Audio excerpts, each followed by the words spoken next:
Hello everybody, good morning. Today's newspaper the Hindu. दोस्तों, अगर passion नहीं है ना तो कुछ नहीं होने वाला है। तो सबसे पहले आप कोई चीज़ पाने की एक चाह होनी चाहिए आप में। Passion, then practice and then creativity जरूरी है। तो ये तीन चीज़ याद रख लीजिए। पहला, आपको मैं कह रहा हूँ कि पहला जो होगा वो आपका पैशन डेवलप कीजिए। पैशन आएगा आपके कॉन्टेम्पलेशन से आएगा, लाइफ के बारे में थोड़ा चिंतन कीजिए, अपने जीवन के बारे में। वो हुआ आपका, एक हो गया पैशन। दूसरा हो गया आपको प्रैक्टिस करना होगा। प्रैक्टिस, अभ्यास से कुछ के बगैर कुछ नहीं होगा। प्रैक्टिस जब करते हैं तो कॉन्फिडेंस आता है, आपका बोल्डनेस आती है। एंड देन फाइनली क्रिएटिविटी चाहिए आपको, पीपीसी। क्रिएटिविटी कैसे आती है? वो भी प्रैक्टिस से आती है, बट क्रिएटिविटी के लिए आपको कंटेम्पलेशन भी चाहिए, चिंतन भी चाहिए। अब हम चलते हैं कि पेपर को पढ़ा कैसे जाए। इंग्लिश पेपर जो है द हिंदू, उसको पढ़ा कैसे? सबसे पहले आप जो हेडलाइन होगा वो सिंपल प्रेजेंट में होगा। सिंपल प्रेजेंट आपको पता ही होगा कि V1 और V5 का जब भी यूज़ करते हैं तो आप बोलते हैं कि ये सिंपल प्रेजेंट में है। तो जितने भी हेडलाइंस होंगे, ठीक है ना, वैसे सिंपल प्रेजेंट में रहेंगे। और इनसाइड जो स्टोरी रहेगा वो जैसे घटित हुआ है घटना, कल या परसों जो भी, वो उस रूप में रहेगा। तो दोस्तों, सबसे पहले ये जानना जरूरी है कि हम पेपर का आनंद कैसे लें, पेपर को पढ़ा कैसे जाएगा। देखिए, जब भी पेपर पढ़ते हैं तो एंकर की तरह पढ़िए थोड़ा सा। कभी आप ग्रामेटिकल एंगल से पढ़ सकते हैं, कभी स्पोकन एंगल से पढ़ सकते हैं, कभी आप आनंद लीजिए एक्सेंट के रूप में। एक्सेंट कैसा होना चाहिए, उसको प्रोनाउंसिएशन को फोकस करते हुए आप उसको पढ़ सकते हैं। कभी आप जो है ना स्पेलिंग को फोकस करके पढ़ सकते हैं। तो कई रूपों, कई चीज़ों को ध्यान में रखते हुए आपको पढ़ना होगा पेपर को। ओमिक्रॉन रिस्क, कल भी चर्चा हुई थी। ये corona variant, new corona variant, centre titans, हाँ, केंद्र ने मजबूत किया, ठीक है ना। टाइटन्स रूल्स, क्या रूल को टाइटन्स किया, Titan rule, okay, Titan rule में टाइटन्स रूल, चूंकि सिंगुलर में है तो टाइटन्स ही होगा। Centre titans rule for overseas. Overseas means क्या हुआ? जो लोग समुद्र पार से आते हैं, नहीं, इसका मतलब ये नहीं है सिर्फ समुद्र पार से आते हैं, नहीं। अक्रॉस सी, ओवरसीज मतलब बियॉन्ड सी, ओवरसीज मतलब beyond seas, across seas, okay, across seas. तो जो भी कहिए, लेकिन यहाँ पर इसका ये मतलब अब्रॉड होता है। इसका सीधा मतलब समझिए अब्रॉड, जो विदेश से लोग आ रहे हैं, ट्रेवलर्स। ट्रेवलर्स का स्पेलिंग देखिए, डबल एल है यहाँ पर, ठीक है, डबल एल है। देखिए, मुझे पता है इंग्लिश में काफ़ी मैंने समय इन्वेस्ट किया है। तो अगर आप मेरे चैनल से जुड़ते हैं तो आपका टाइम कभी भी वेस्ट नहीं होगा, क्योंकि मैंने भी 176 जो है आउट ऑफ 200 स्कोर किए थे। However I touched 199 question in CGL। तो मुझे भी अंग्रेजी से काफ़ी लगाव रहा है, इसलिए मैं आया हूँ आप लोगों को मदद करने के लिए। अगर आप चैनल को सब्सक्राइब करेंगे, खुद ही पता चल जाएगा जो असली गहराई होती है इंसान की, वो पता चल जाता है। देखिए, 14-day travel details, negative RT-PCR test required from December 1। अब गौर से आप देखेंगे, 14 दिन का जो है आप जो यात्रा करते हैं कहीं भी, 14 दिन का जो है आपको प्रीवियस डिटेल्स चाहिए। निगेटिव RT-PCR टेस्ट, कोरोना का जो टेस्ट होता था वो क्या था? RT-PCR टेस्ट, ठीक है। हाँ, तो RT-PCR टेस्ट रिक्वायर्ड मतलब इट इज रिक्वायर्ड, मतलब this one is required and this one is also required from December 1।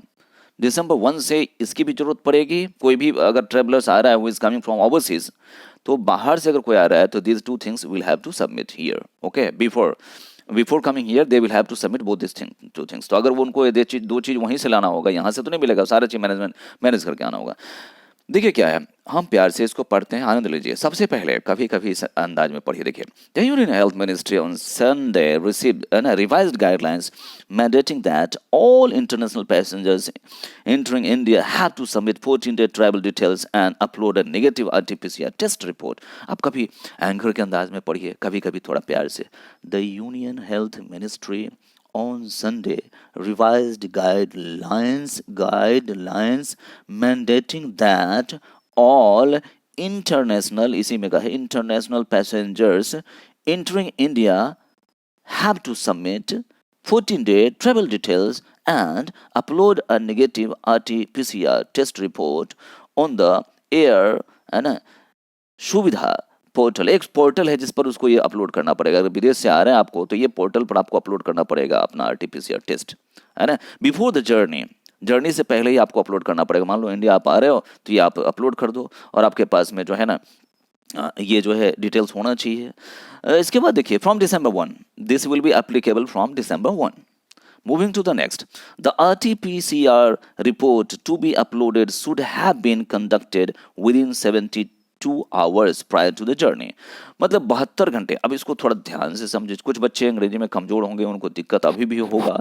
तो डिपेंड यही करता है कि हम किस लेवल में ले जाकर के पेपर को पढ़ें. मेरे लिए डिफ़िकल्टी हो जाता है कि मैं किस लेवल में ले जाऊँ. मीडियम लेवल के बच्चों को एंगल में रखते हुए पढ़ूँ, या काफ़ी जूनियर है, जो एलिमेंट्री है, बिगनर है, उसको ध्यान में रखते हुए पढ़ूँ. मेरे लिए एक थोड़ा सा ये कॉम्प्लिकेशन हो जाता है. The RT-PCR test report to be uploaded, है ना, जो कि अपलोड किए जाने को है, should have been conducted within 72 hours. ये 72 आवर्स का ही होना चाहिए. Prior to the journey, prior के बाद टू लगता है, प्रायर टू ओके, जर्नी से पहले. तो आपने देखा, मान लीजिए आप इसको पढ़ेंगे. अगर हम इसकी बात करें, इस हेडलाइन की बात करें हम, गवर्नमेंट, देखिए शॉर्ट में लिखा जाता है जीओ बेटी. गवर्नमेंट लिस्ट्स मतलब रिकॉर्ड, समझिए record. Government lists farm law repeal. Repeal मतलब रद्द करना. कल भी चर्चा हुई थी. कल मैंने जब पेपर पढ़ा था तो मैंने बताया था रिपील मीन्स क्या हुआ. रेसेंड होता है, रिवोक होता है, ठीक है ना. कैंसिल समझ लीजिए आप इसको, है ना. तो ये रिपील. तो government lists farm law repeal. Government list farm law repeal, उसको लिस्ट किया है. मतलब कोई लिस्ट अगर बना रहे हो आप, इसमें आप लिखते हो मिल्क, इसमें आप लिखते हो राइस, वॉटेवर, ये लिस्ट में डाल रहे हो ना, है ना. तो गवर्नमेंट लिस्ट फार्म लॉ, ये जो फार्म लॉ था जो अभी रिपील हुआ, farm law repeal on today's house agenda. Farm law repeal वैसे तो घोषणा गवर्नमेंट ने पहले कर दी है. On today's house agenda. House मतलब क्या, पार्लियामेंट समझ लीजिए, ठीक है ना. पार्लियामेंट जिसमें आपको लोकसभा राज्यसभा दोनों आते हैं. तो मोस्टली दोनों सदन की बात अगर हम कर ले, हाउस मतलब तो यही होता है. चलिए लोकसभा लेकर के चलते हैं. तो government list farm law repeal on today's, देखिए अपस्ट्रॉफ एस लगा है, ऑन टुडेज, आज के हाउस एजेंडा में. एजेंडा में आज का जो हाउस चलेगा उस एजेंडा में देखिए फार्म लॉ को भी लिस्ट किया. Government list, I list, I will list you, okay, ऐसे ही. तो I list, government list farm law repeal on today's house agenda. PM skips all party meeting. ये देखिए स्किप मतलब क्या होता है, कूद जाना, छोड़ देना, है ना, अवॉइड करना, दरकिनार कर देना, इस सेंस में. PM skips all party meeting. All party meeting, all party meeting हुआ होगा इस बीच में, मुझे नहीं पता, बट ये सेंस है. Opposition demands MSP law.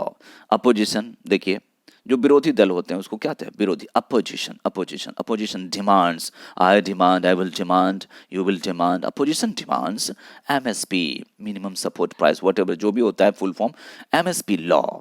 Prime minister Narendra Modi on Sunday skipped the customary, okay, मतलब कहता है ना जो फॉर्मेलिटी वाली जो बात होती है, customary all party meeting convened by, मतलब जो बुलाया गया था, कन्वेंस में बुलाया, convened by parliamentary affairs minister Prahlad Joshi a day before the start of the winter season. Winter session के स्टार्ट होने के एक दिन पहले.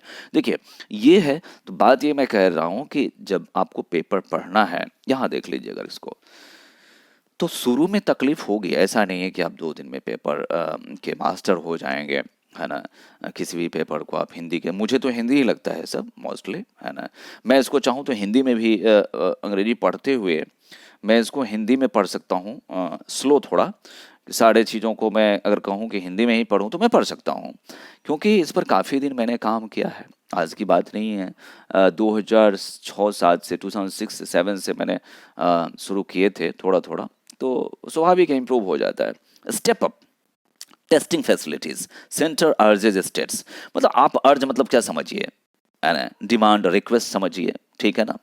तो सेंटर अर्जेज स्टेट्स, क्या उन्होंने अर्ज किया है, step up. Step up means step up testing facilities. देखिए कोरोना का टेस्टिंग फैसिलिटी, कोरोना का बीच में टेस्टिंग कम कर दिया गया है. स्टेप अप मतलब increase, okay, increase, strengthen, escalate, जो भी समझिए. स्टेप अप टेस्टिंग फैसिलिटीज मतलब increase testing facility. Testing facility को आप इंक्रीज करिए. सेंटर अर्जेज स्टेट्स, सेंटर ने स्टेट से कहा, सेंटर ने स्टेट से कहा. Nothing that the overall testing and the promotion of RT-PCR tests have declined, है ना. Noting that, sorry, यहाँ देखिए, noting that, ये ध्यान में रखिए, है ना, मैंने अभी भी कहा. Noting that overall, overall मतलब क्या होता है, on an average, पूरे देश अवसर की बात करें. Overall testing and the proportion of RT-PCR test have declined. बीच में ऐसा हुआ है, है ना, जो रेशियो था हमारा, ओवरऑल टेस्ट रेशियो जो था हमारा, वो बीच में डिक्लाइन हुआ है, मतलब कम हो गया है, decreased, it has decreased in some states, कुछ स्टेट में। हेल्थ सेक्रेटरी ये जो भूषण साहब है, उन्होंने संडे में सेड, है ना, एम्पल, एम्पल मीन्स मतलब काफ़ी, मैसिव मतलब ह्यूज, ओके, एम्पल मीन्स पर्याप्त, एडिक्वेट, एम्पल मीन्स एडिक्वेट, बेहतर समझिए। Ample testing infrastructure need to be operationalised, operationalise, operation करते मतलब शुरू करते हैं आप, ठीक है ना, इनिशिएट करते हैं, स्टार्ट करते हैं। एम्पल टेस्टिंग इंफ्रास्ट्रक्चर, इंफ्रास्ट्रक्चर किसको कहते हैं? एक स्कूल है, टीचर, उसमें मान लीजिए जितने भी चीज़ आप देख रहे हैं, बोर्ड देख लीजिए, वॉल देख, वो हाउस, उस घर देख लीजिए स्कूल का, प्रीमाइस देख लीजिए, जितनी भी फैसिलिटी सबको मिला करके उसको इंफ्रास्ट्रक्चर कहा जाता है, ठीक है ना। कहाँ चला गया, दिख रहा है कि नहीं आप लोगों को? भाई दिख भी नहीं रहा है, सॉरी यार, है ना। Noting that the overall testing and the proportion of RT-PCR test have declined, यह बात ध्यान में रखते हुए कि ओवरऑल जो testing and proportion of RT-PCR test have decline मतलब घट गया है इन सम स्टेट्स, कुछ स्टेट में। हेल्थ सेक्रेटरी भूषण साहब ने ऑन संडे सेड कि ample testing infrastructure need to be operationalised. Ample testing infrastructure, जैसे कि टेस्टिंग इंफ्रास्ट्रक्चर मतलब जहाँ जहाँ टेस्ट होते थे, जो भी व्यवस्था किए जाने को था, वो जो है ना, वो उसको शुरू करने की जरूरत है, चूंकि ये आपने देखा कि ओमिक्रॉन जो है ये एक बार फिर से हम लोगों पर परेशानी देने के लिए, दस्तक देने के लिए आ रहा है। To tackle any surge due to Omicron, to tackle मतलब handle, to tackle means handle, any surge, surge मतलब वृद्धि, एनी सर्ज, टू टैकल किसी भी सर्ज को अगर टैकल करना है, surge because of that Omicron variant virus, if there is surge we will have to tackle that problem, okay, that condition seriously, तो to tackle any surge due to Omicron. तो ये था दोस्तों आज का पेपर। तो हमने जो कहा, आप चाहे तो इसमें से बहुत सारे वर्ड थे, स्टेप अप मैंने कहा, इंक्रीज, ओके, एस्केलेट समझिए इसको, है ना। इसके बाद जो है फैसिलिटीज का स्पेलिंग पर ध्यान रखिए थोड़ा सा, अर्ज देखिए, रिक्वेस्ट हो गया आपको, ठीक है ना, से टेल के सेंस में, डिक्लाइन डिक्रीज हो गया आपको, एम्पल मतलब क्या, एडिक्वेट समझ लीजिए, इंफ्रास्ट्रक्चर को समझिए आप, इंफ्रास्ट्रक्चर जो है इंफ्रास्ट्रक्चर को समझना होगा, ऑपरेशनलाइज, टैकल मतलब हैंडल हो गया, एनी सर्ज मतलब किसी भी वृद्धि, किसी वृद्धि को। दोस्तों ये जो था आपका, है ना, आज का पेपर था। अगर मैं ज़्यादा देर पढ़ाऊँ, इससे बेहतर है कि मैं थोड़ा और बेहतर तरीके से मैं कल चाहूँगा आप लोगों को बताऊँ, है ना। ज़्यादा लंबा आप लोग पढ़ना चाहेंगे या नहीं, हो सकता है कल से हम एडिटोरियल ही ले लें, है ना। तो दोस्तों आप इस चैनल को सब्सक्राइब अवश्य करें, क्योंकि आपके टाइम को मैं वेस्ट नहीं करूँगा। मैंने खुद अपने जीवन में टाइम वेस्ट नहीं किया है ना। बाद का समय, बचपन तो कैसे गुजरा पता नहीं। थैंक यू फॉर वॉचिंग, और सब्सक्राइब जो दोस्तों ज़रूर कीजिए। मैं आपको अंग्रेजी का हर दायरा, हर डायमेंशन बताने वाला हूँ।